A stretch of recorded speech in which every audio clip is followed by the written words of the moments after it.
Millions and millions of subsistence farmers depend on oil palm cultivation for their economic livelihood. And by increasing production in their farms, we increase their economic opportunities.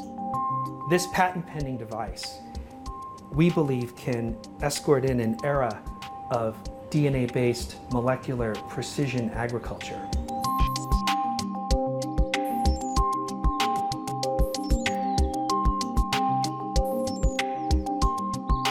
We sequenced the genome of oil palm and then discovered a gene that's really important to the crop.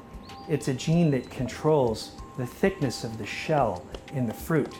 But not only that, it also controls the thickness of the fleshy fruit that is around the shell that actually contains the edible oil.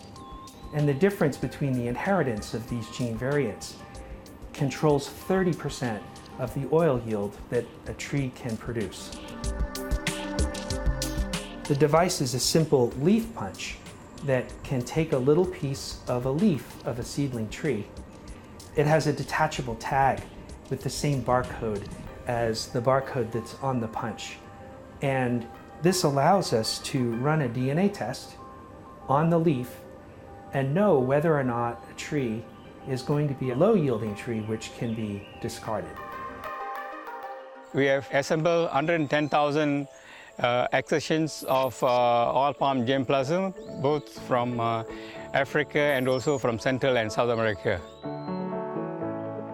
It took more than 40 years to systematically collect this material and bring it to Malaysia. We can screen this collection for various attributes, not only for breeding purposes and also for genome studies. Once a seedling palm has been field planted, it grows for 3 to 5 years before it starts to bear fruit. What we found is that about 12% of the palms that were planted in the ground were the low-yielding form.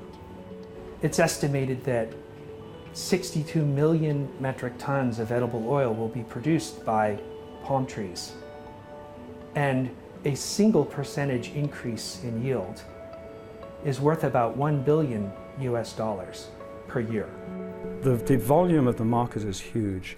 You're talking about tens of millions of plants a year.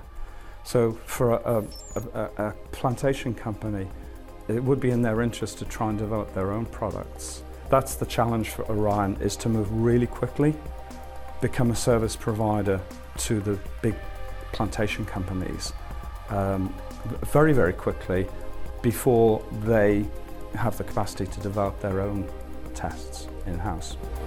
We see the shell gene test on our sample collection device as a first of many tests that we hope to roll out in this platform.